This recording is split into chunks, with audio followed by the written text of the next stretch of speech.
She was just a waitress, invisible to the powerful men in the room, until she opened her mouth. Edith thought she was just clearing plates at the most exclusive table in New York. But when she answered a billionaire's phone call in a perfect rare Sicilian dialect, she didn't just save a deal. She accidentally walked into a trap. The billionaire, Dominic Caldwell, didn't thank her. He watched her walk away, turned to his security detail, and gave a chilling order that would change her life forever. Don't let her leave. What happens when a minimum wage waitress knows too much? The answer will shock you. The obsidian room didn't smell like food. It smelled like old money and fear. Located on the 45th floor of a skyscraper that pierced the Manhattan clouds, it was the kind of restaurant where the menu had no prices, and the water cost more than Edith Stevens's hourly wage. Edith adjusted her black waistcoat, wincing as a sharp pain shot up her heel. She had been on her feet for 10 hours. Her hair was pulled back in a severe bun, her face scrubbed clean of makeup. The management preferred the staff to be like the furniture, elegant, functional, and utterly silent. Table 4 needs a refill on the sparkling. Move it, Stevens. The floor manager, a sweaty man named Roger, hissed into her ear. Edith nodded, grabbing a chilled bottle of San Pellegrino. Yes, sir. She moved across the plush carpet, her eyes trained on the floor.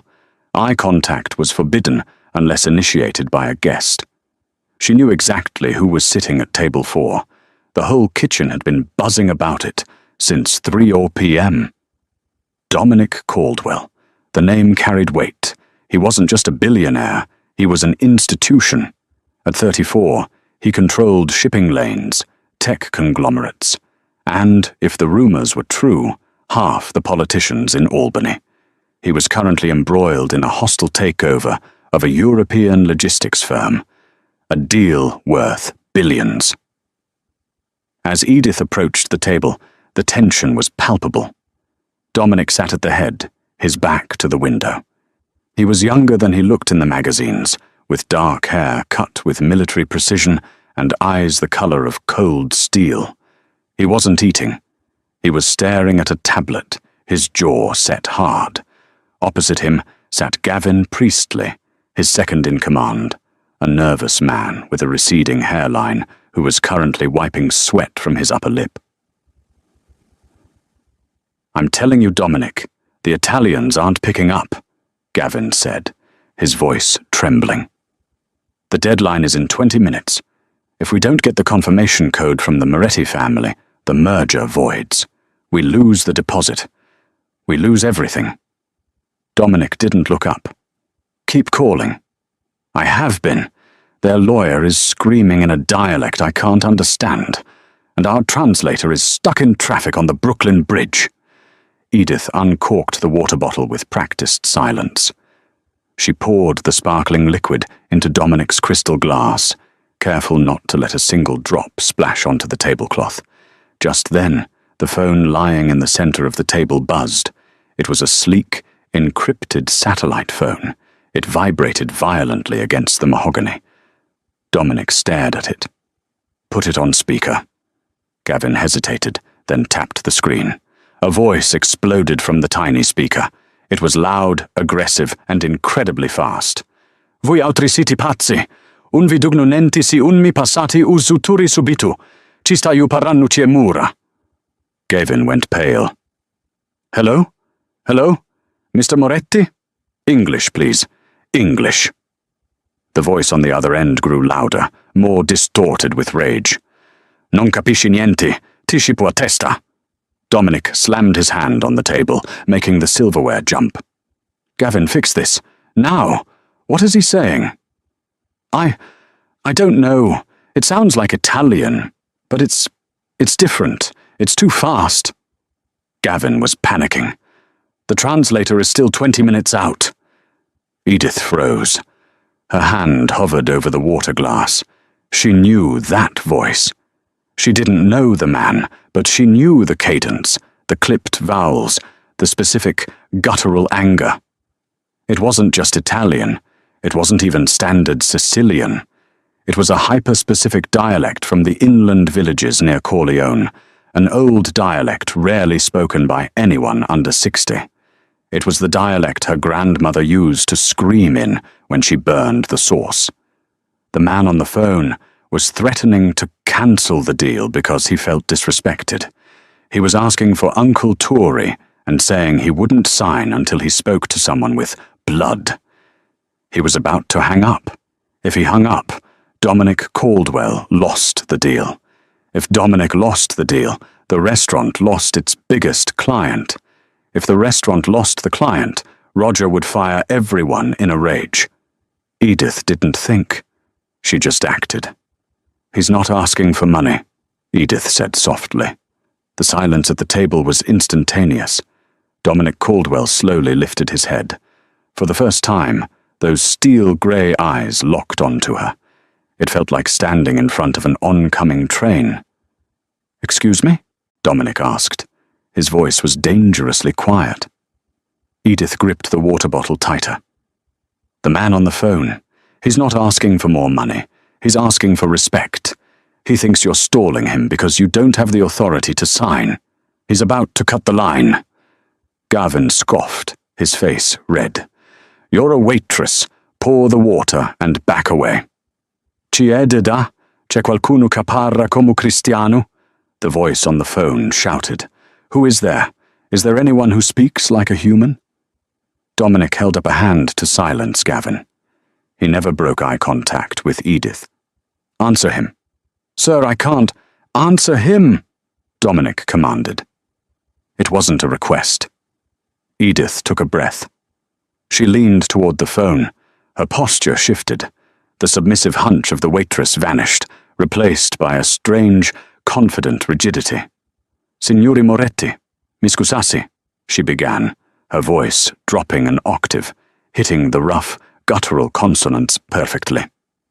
"Lu signore Caldwell un po' parlare picchi sta aspettando a vossia.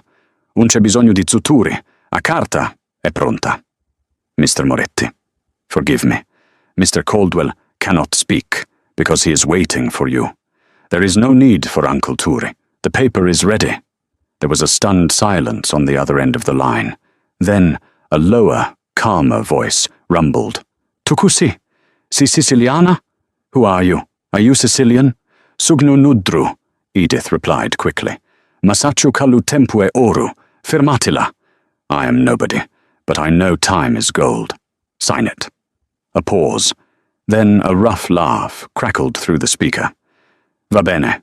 Passami lu tuo padrone." "All right. Pass me your boss." Edith straightened up and looked at Dominic. He's ready to sign. He just needed to hear someone from the old country to know he wasn't being scammed by Wall Street lawyers. Dominic stared at her for a long, uncomfortable second. He didn't thank her. He didn't smile.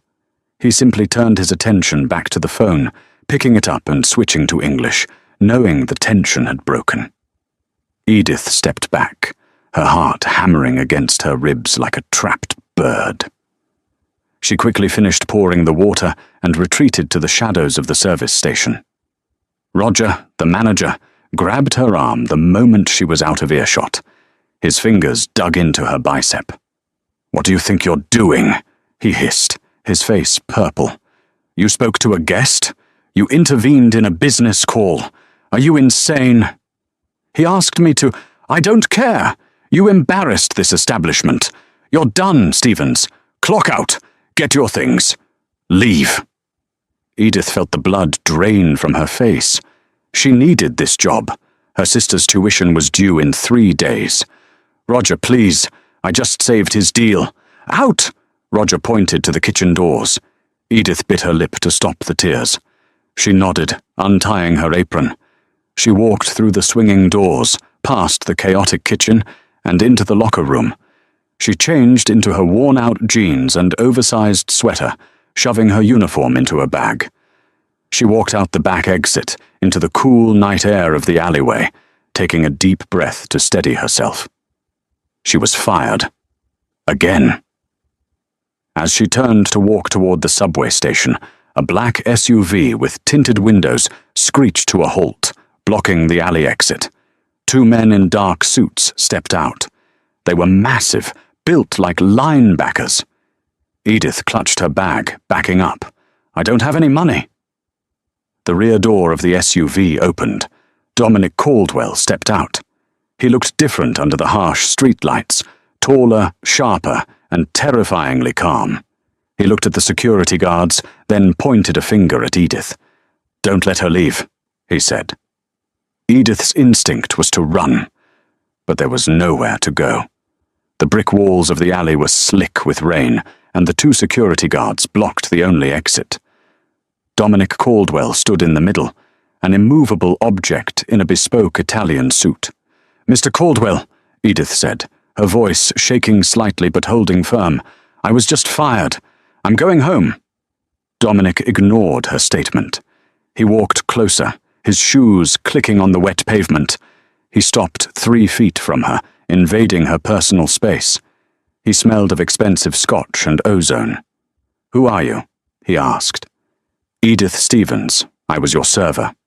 "I know your name. I saw it on the tag," Dominic said dismissively. "I want to know who you really are. Because waiters at the Obsidian don't speak a Sicilian dialect specific to the Corleone region of Palermo, a dialect used almost exclusively by the Moretti crime syndicate." Edith's eyes widened. "Crime syndicate? I thought they were a logistics firm." Dominic's eyes narrowed. "So you admit you know the dialect?" "I admit nothing other than knowing how to speak," Edith snapped. The exhaustion was making her bold. "My grandmother was from Prizzi. She raised me. That's how she spoke. I learned it at the kitchen table, not in a crime family meeting." Dominic studied her face, looking for a lie. He was a man who made his fortune reading people, spotting the micro-expressions that betrayed deceit. He saw fear in Edith, yes, but he didn't see deception. "Your grandmother," Dominic repeated flatly. "Yes. She died 3 years ago." "And where did you learn the protocol? You knew not to address him directly at first. You knew to lower your voice. You used the term vocia, the honorific used for elders and dons." "I have a degree in linguistics from Columbia," Edith said, lifting her chin. "Or I did, until I had to drop out. I studied sociolinguistics. I know how power dynamics work in language." Dominic stared at her for a long moment. Then he turned to one of his guards. "Check it." The guard pulled out a tablet and began tapping furiously. "Mr. Caldwell, am I being detained?" Edith asked, gripping her bag strap. "Because this feels like kidnapping." "It's a job interview," Dominic said coldly. "I already have a job, or I did 10 minutes ago. You have a minimum wage job that you just lost. I'm offering you something else. I'm not interested. You don't even know what the salary is." "I don't care. Men who corner women in alleys usually don't offer 401ks. For a split second, the corner of Dominic's mouth twitched, almost a smile. "Sharp?" The guard looked up. "Boss, she checks out.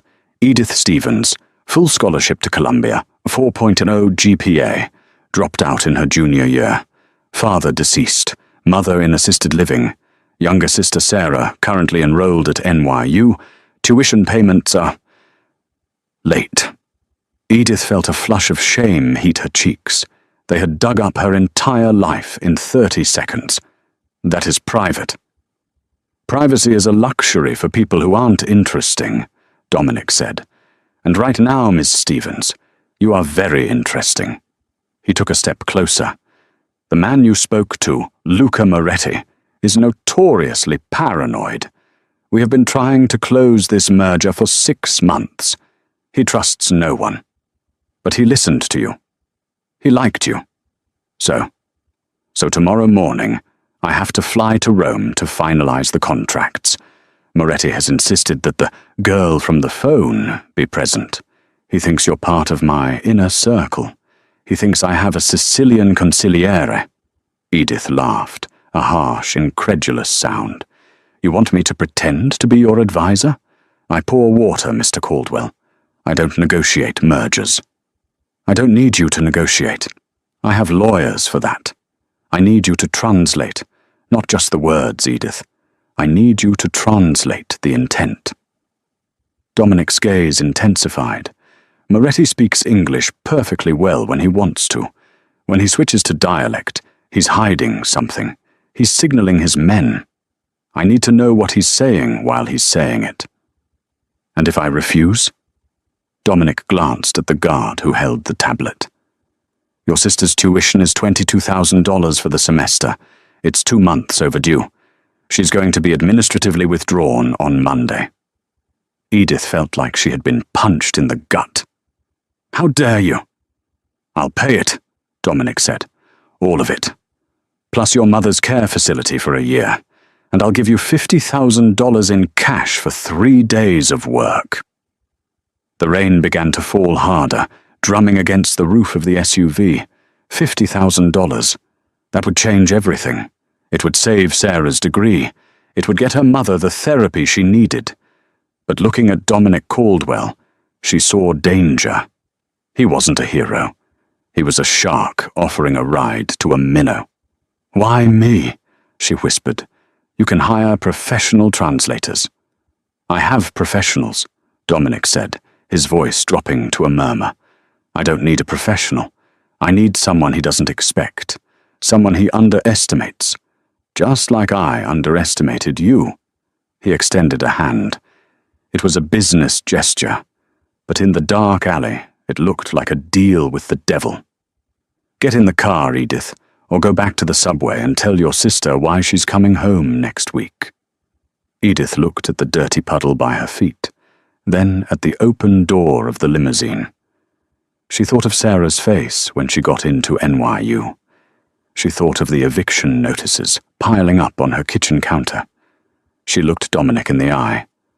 I need half the money wired to the school tonight, she said. Dominic didn't blink. Done. Edith stepped into the car. The private jet was unlike anything Edith had ever seen. It was less like an airplane and more like a flying penthouse, cream leather seats, gold fixtures, and a silence so profound it felt pressurized. They were somewhere over the Atlantic. It was 3:00 a.m. Edith sat on one side of the cabin, still wearing her jeans and sweater. Dominic sat opposite her, changed into a fresh, casual cashmere pullover that probably cost more than her father's car. He was reading files. He hadn't spoken to her since takeoff. Gavin, the nervous assistant, was pacing the aisle, looking at Edith with a mixture of suspicion and disdain. I still think this is a mistake, Dominic, Gavin muttered. She's a civilian. She's a liability. What if she freezes? What if she sells us out? She won't, Dominic said without looking up. How do you know? Because she's hungry, Dominic said. He finally looked up, catching Edith's eye. Hungry people don't bite the hand that feeds them until they're full. And she's very far from full, Edith bristled. I'm sitting right here. I know, Dominic said. Here, read this. He slid a heavy file across the table. Edith opened it. It was a dossier on the Moretti family. It wasn't just business stats. It was photos of men entering buildings, transcripts of wiretapped calls, lists of known associates. I thought this was a logistics merger, Edith said, scanning the pages. This looks like a RICO indictment. Moretti Shipping is a legitimate business, Dominic said carefully. But Luca Moretti has traditional roots. The family is divided. Half of them want to go legit, become a global power. The other half, led by his cousin, wants to keep doing things the old way. Smuggling. Extortion. And which side are you betting on? I'm betting on the assets, Dominic said, cold. I'm buying the shipping lanes. Once I own the company, I clean house. I fire the cousins, I keep the boats. But to get the signature, I have to play nice with Luca. And if the cousins figure out you're planning to fire them, Dominic paused. Then the meeting in Rome might get violent.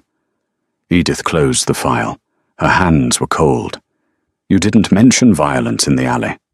I said I needed you to translate intent. That includes threats. Dominic leaned forward. Luca is going to test you. He's going to speak in riddles. He's going to use proverbs. If you miss a nuance, if you mistranslate a single idiom, I could lose the deal. Or I could lose my life. You're trying to scare me, Edith said. I'm trying to prepare you. Dominic stood up and walked over to a wardrobe built into the bulkhead. He pulled out a garment bag. Go change, he said, tossing it onto the seat next to her. What is this? Armor, Dominic said. Edith unzipped the bag. Inside was a black dress. It was simple, elegant, and clearly couture. Beside it was a pair of heels that looked like weapons. We land in 2 hours, Dominic said, turning his back to give her privacy, though he stayed in the cabin. When we walk off this plane, you are no longer Edith the waitress. You are Edith Stevens, my personal consultant. You are arrogant. You are bored. You are expensive. Do you understand? Edith looked at the dress. She touched the fabric. It was soft, like water. Why arrogant? She asked. Because predators respect aggression, Dominic said, glancing at her reflection in the window. If you act like prey, they will eat you. If you act like you own the room, they will wonder why. Edith went to the lavatory to change. When she looked in the mirror, she barely recognized herself.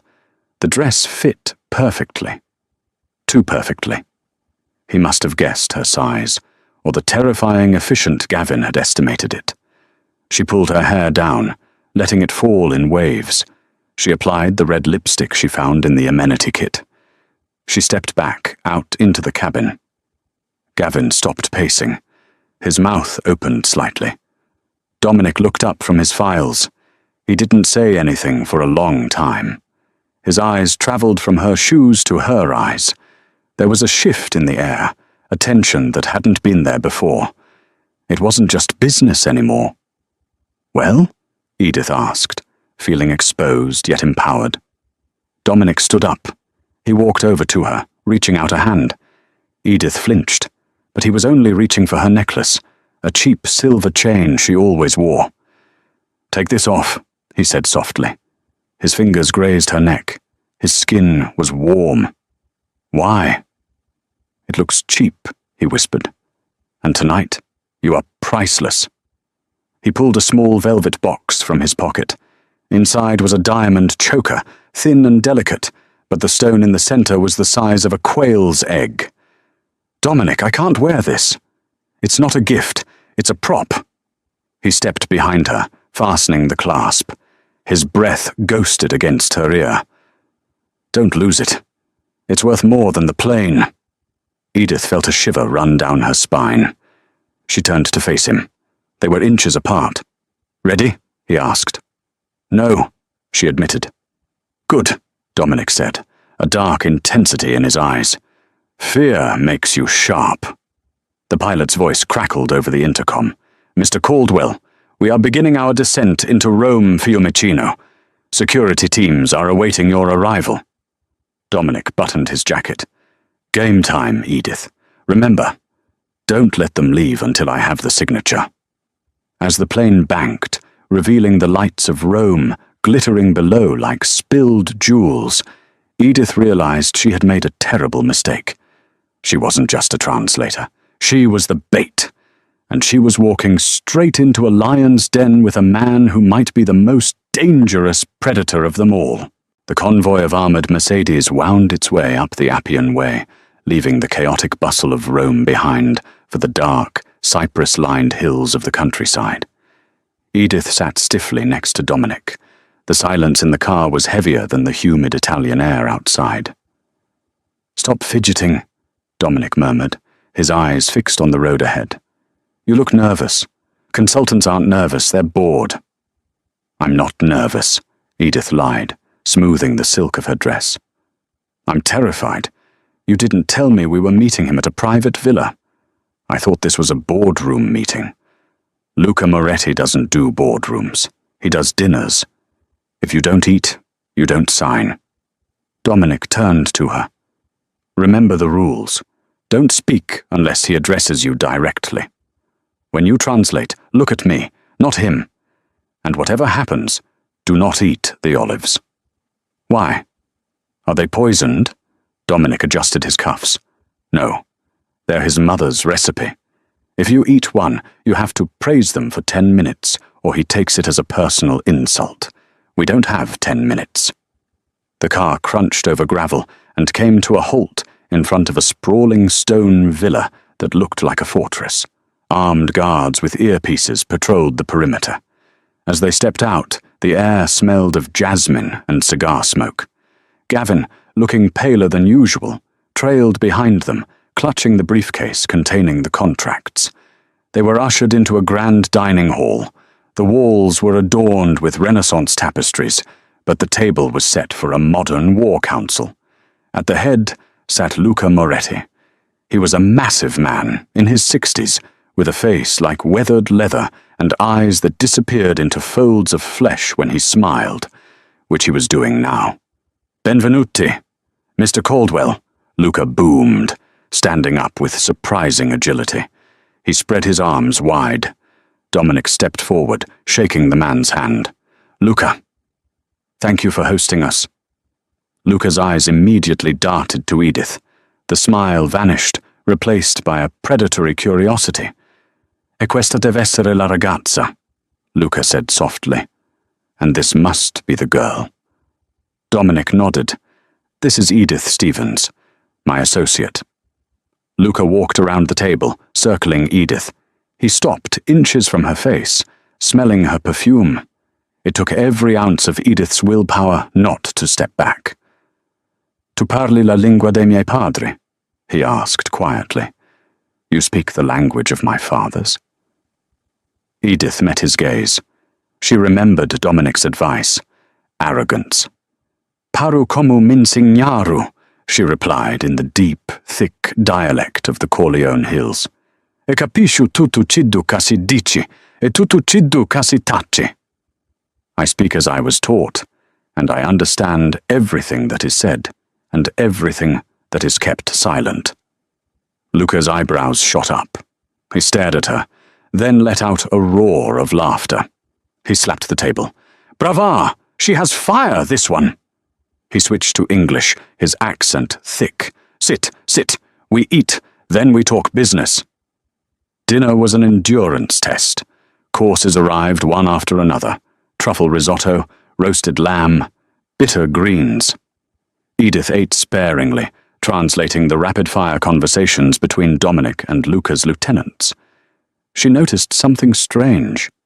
Dominic wasn't just negotiating price. He was negotiating territory. He was conceding shipping lanes in the Adriatic that he had previously sworn to keep. Why was he giving up so much leverage? As the espresso was served, the mood shifted. The plates were cleared. The guard stepped closer to the table. "So," Luca said, lighting a thin cigar, "the contract. You offer me $2 billion for the logistics arm. You keep the staff. You keep the traditions." "That is the agreement," Dominic said smoothly. "We value continuity." Luca blew smoke toward the ceiling. Then he looked at Edith. "Tell me, signorina." Luca switched back to the heavy dialect, his voice dropping so low the other men at the table couldn't hear. "Dici all'uto padroni che sacciu che voli licenziare, a me cugino Stefano. Sacciu che voli puliziare tutu." Edith froze. Luca had just said, "Tell your boss that I know he wants to fire my cousin Stefano.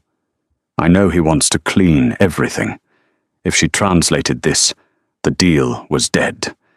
It was an accusation of betrayal. Dominic had promised continuity, but Luca knew Dominic planned to gut the criminal elements of the company. Dominic looked at Edith, waiting for the translation. What did he say? Edith's mind raced. If she lied, Luca would know. He spoke enough English to catch a blatant lie, and he was testing her loyalty. If she told the truth, violence might erupt right here. She turned to Dominic, keeping her face impassive. "He says," Edith said clearly, "that he is worried about his cousin, Stefano. He worries that Stefano's unique talents will not be appreciated in an American corporate structure. He is asking for a guarantee of Stefano's position." It was a brilliant pivot.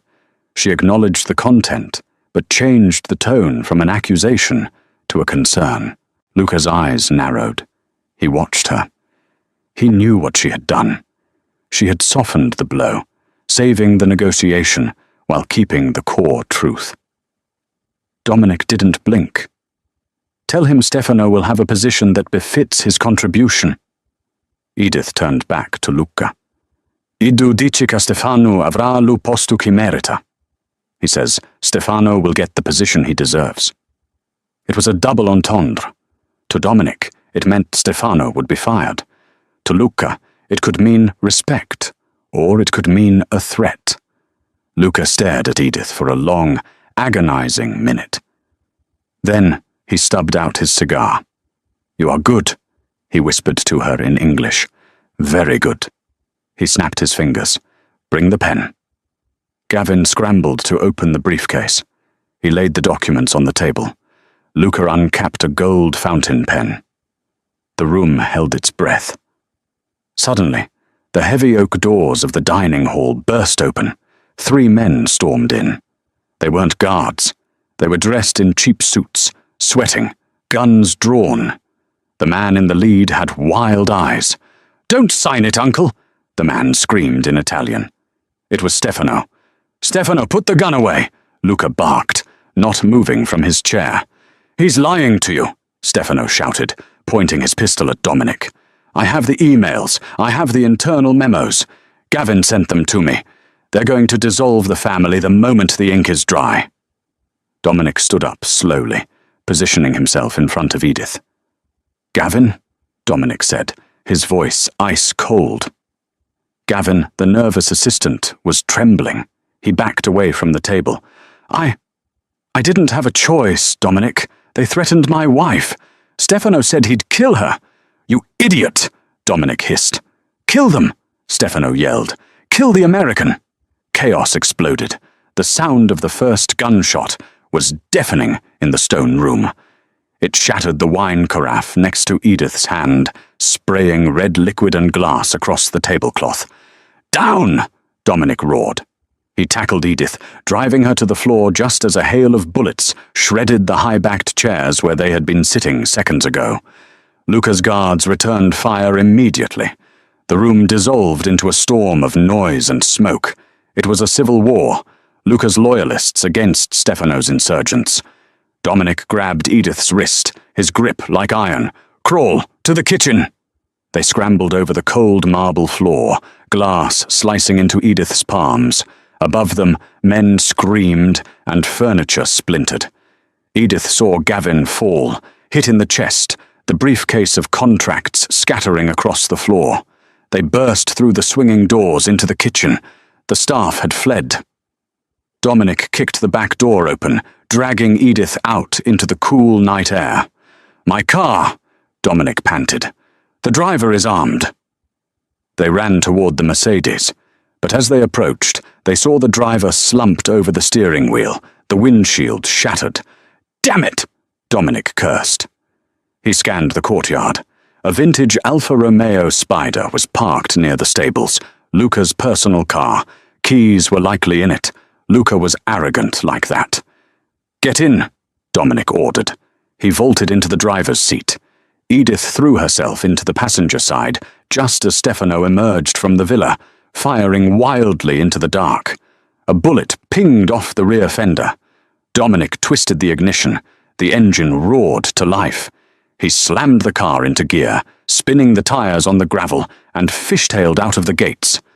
"Are you hit?" Dominic shouted over the wind. The convertible top was down. Edith checked herself. Her dress was torn, her hands were bleeding, but she felt no bullet wounds. I'm fine. Who was that? Stefano, the cousin. He just staged a coup. Dominic's face was grim, illuminated by the dashboard lights. He drove like a maniac, taking the winding mountain curves at 80 miles an hour. Gavin betrayed you, Edith yelled. Gavin was weak. I knew he was leaking something, I just didn't think he'd leak the timeline. Dominic checked the rearview mirror. Headlights were approaching fast. 2 SUVs were chasing them. They're gaining on us, Edith cried. Hold on. Dominic killed the headlights. The world plunged into darkness. They were careening down a mountain road in pitch blackness, guided only by the moonlight and Dominic's memory of the drive up. You're going to kill us, Edith screamed. Trust me. Dominic jerked the wheel hard to the right. The car skidded off the paved road onto a dirt track hidden by olive trees. He drove 50 yards into the grove and killed the engine. Silence fell over the hillside. Seconds later, the 2 SUVs roared past on the main road, their headlights sweeping the darkness, missing the turnoff completely. The sound of their engines faded into the distance. Edith let out a breath she didn't know she was holding. She was shaking uncontrollably. Adrenaline was crashing, leaving her cold and nauseous. Dominic didn't move. He sat gripping the steering wheel, his knuckles white. You okay? He asked quietly. Edith looked at him. His perfect suit was ruined, covered in dust and glass. There was a cut on his cheekbone, bleeding sluggishly. You knew, Edith whispered. You knew Stefano was going to try something. I knew he was angry. I didn't know he had Gavin. Dominic turned to her. He reached out and brushed a shard of glass from her hair. His hand lingered on her cheek. I'm sorry. I promised you $50,000. I didn't promise you a war zone. We can't go back to Rome, Edith said, her voice trembling. They'll be watching the airport. They'll be watching your hotel. No, we can't go back. Dominic looked at the GPS on his phone. We have to go dark. I have a safe house in Tuscany. It's about 2 hours north. No one knows about it. Not even Gavin. And then I figure out how to get you out of this country alive. Edith looked at the diamond choker still around her neck. It felt heavy now, like a collar. Let's go, she said. The safe house was a misnomer. It was a crumbling stone farmhouse in the middle of a vineyard, miles from the nearest town. It had no internet, no staff, and the furniture was covered in dust sheets.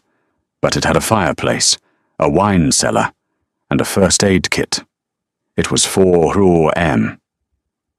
Dominic sat on the edge of the dusty sofa, his shirt unbuttoned, cleaning the cut on his cheek with rubbing alcohol. Edith was in the small kitchen, boiling water on an old gas stove.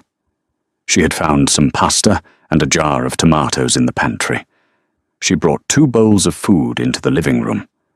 They ate in silence, the fire crackling in the hearth. The intimacy of the moment was jarring. Hours ago, he was the billionaire and she was the hired help. Now they were just 2 survivors in a cold house. Why? Edith asked, breaking the silence. Dominic looked up. Why what? Why this deal? You have billions. You have power. Why risk your life for a shipping company in Italy? It's not just money. I saw your face when Luca mentioned the traditions. You hate them. You hate the Morettis. Dominic put his bowl down. He poured 2 glasses of red wine from a bottle he had found. My father, Dominic said. He wasn't a billionaire. He was a truck driver in New Jersey. He owned a small logistics firm. 1 truck, then 2. He worked 18 hours a day. He took a sip of wine. When I was 12, the Moretti family, Luca's father, tried to extort him. They wanted a cut of his roots. My father refused. He was a proud man. Too proud. Edith felt a chill. What happened?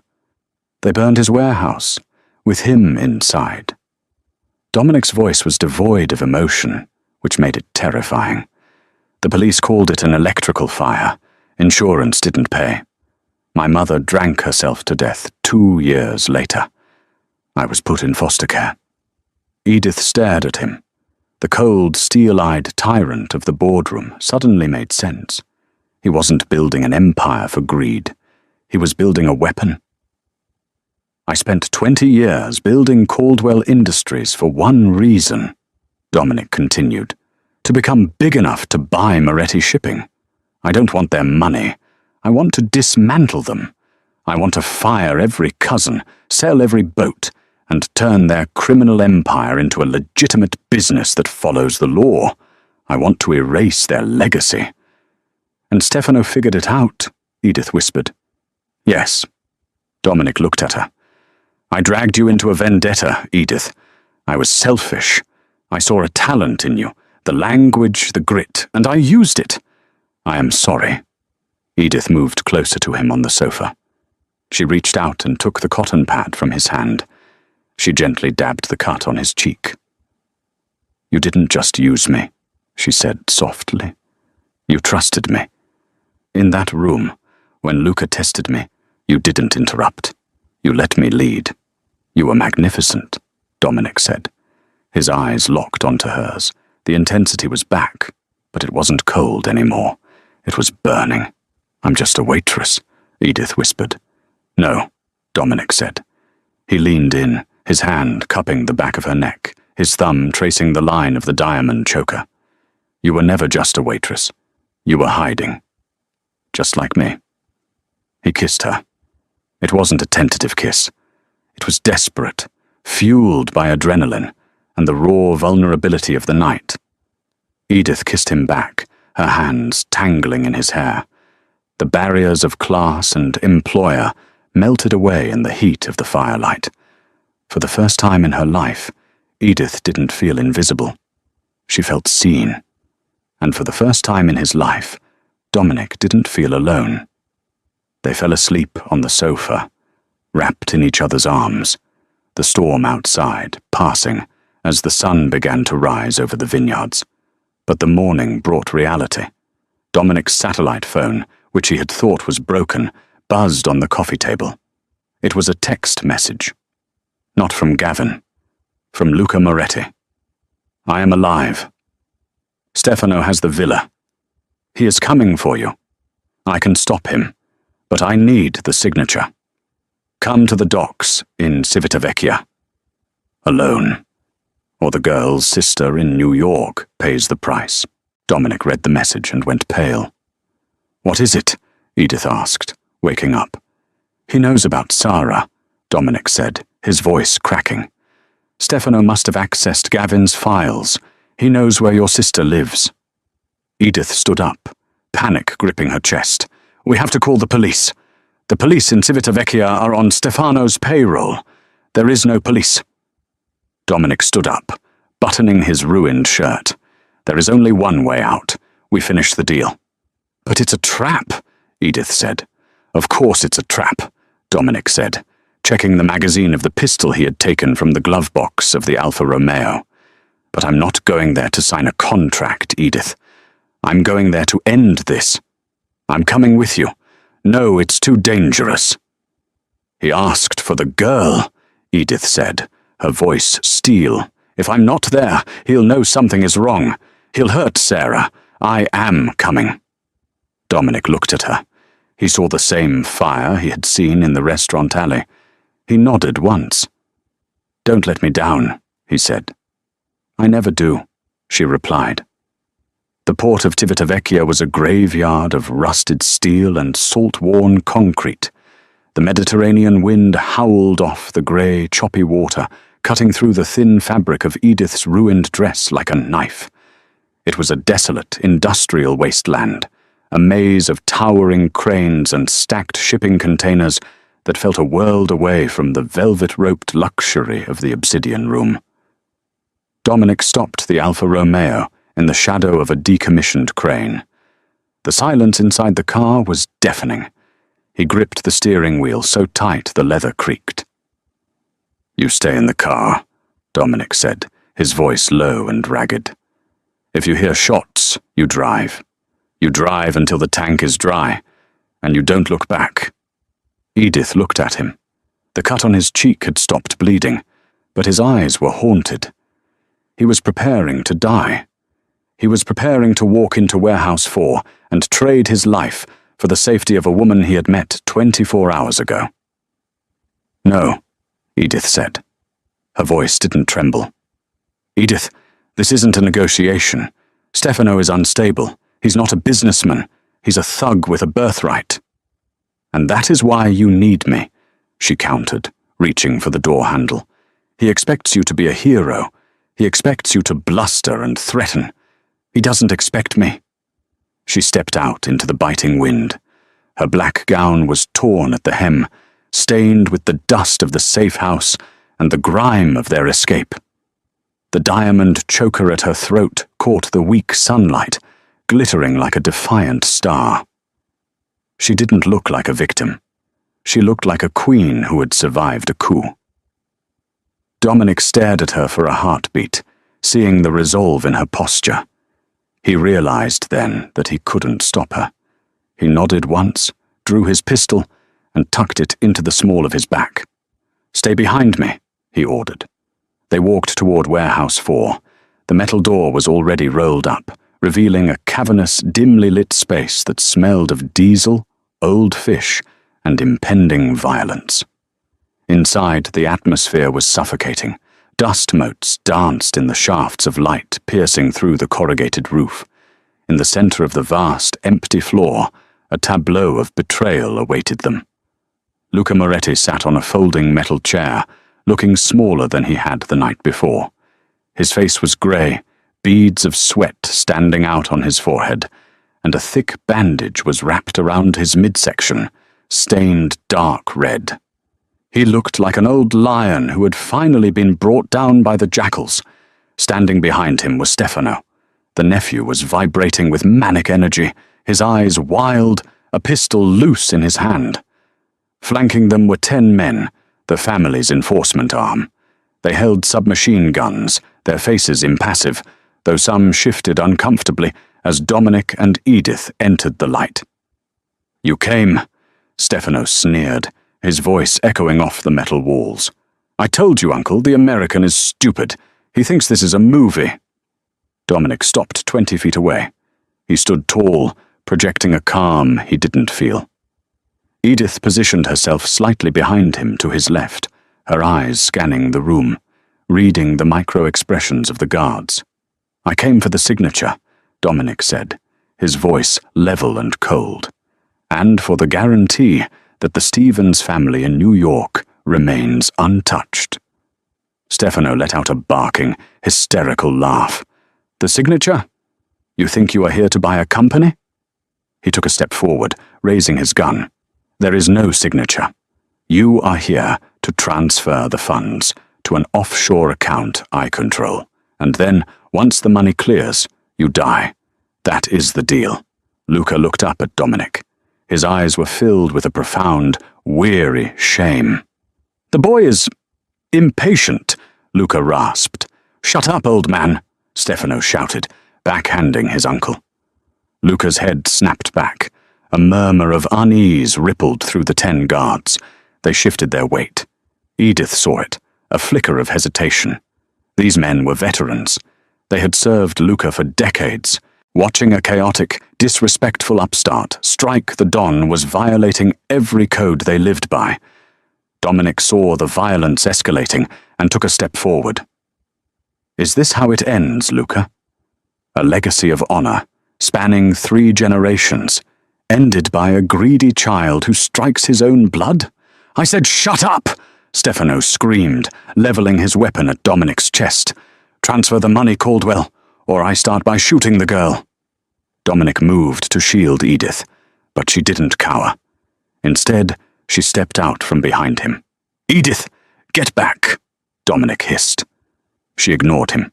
The adrenaline that had been coursing through her veins crystallized into a cold, hard clarity. She walked past Dominic, moving straight toward the barrel of Stefano's gun. "Fermati!" Stefano shouted, surprised by her movement. "Stop!" Edith stopped 10 feet from him. She didn't look at Stefano. She looked past him, locking eyes with the captain of the guards, a scarred man with grey hair who looked like he wanted to be anywhere but here. She took a deep breath, inhaling the stale air of the warehouse. When she spoke, she didn't use English. She didn't use the polite Italian of Rome. She switched to the deepest, most archaic form of the Sicilian dialect, the language of the soil, the language of the grandmother who had raised her. "Soldati di Moretti," her voice rang out, shocking in its power. It wasn't a plea, it was a command. The guards blinked. The sound of that specific dialect, spoken with such native cadence by an American girl in a ruined dress, struck a nerve deep within them. "Who is this woman?" one of the younger guards muttered, lowering his barrel slightly. Edith pressed her advantage. She pointed a trembling but accusatory finger at Stefano. "You follow a boy who shoots his own blood?" she shouted, her voice filling the cavernous space. "You follow a boy who breaks the omertà for quick money? Look at him. He deals with the Russians. He sells the routes to outsiders. He is not Moretti. He is a traitor to the name you swore to protect." Stefano's face turned a violent shade of purple. The hand holding the gun began to shake. "Shut her up! She's a witch! Shoot her!" But no one fired. The men were frozen. Edith had cast a spell, invoking the one thing Stefano couldn't buy: tradition. She was speaking to their souls, reminding them that they were soldiers, not mercenaries. "The American," Edith continued, gesturing to Dominic without looking away from the guards. "He came alone. He came unarmed to sign a paper. He respects the old ways. He respects the hierarchy. Stefano spits on it. If you kill us, you kill the honor of this family. And for what? So Stefano can buy a yacht and leave you all to rot in prison?" The captain of the guards looked at Stefano, his expression hardening. He looked at the wounded Luca. The balance of power in the room was shifting, tilting on the axis of Edith's words. "I said shoot her!" Stefano screamed, panic cracking his voice. He realized he was losing them. He realized the girl had stripped him naked in front of his own men. Stefano swung his gun back toward Edith's chest. His finger tightened on the trigger. "Die!" Bang! The sound was deafening, a thunderclap trapped inside a tin can. Edith flinched, squeezing her eyes shut, waiting for the impact, waiting for the darkness. But the pain never came. She heard a wet thud, then the clatter of metal on concrete. She opened her eyes. Stefano was standing there, a look of utter confusion on his face. He looked down at his chest, where a red blossom was rapidly spreading across his white shirt. He opened his mouth to speak, but only a gurgle of blood escaped.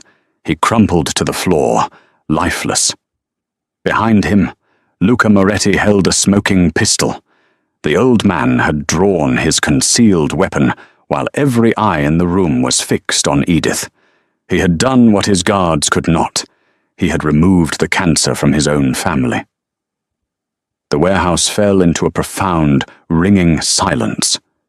Luca stared at his nephew's body for a long moment. Then he slowly lowered the gun. He looked up at his men.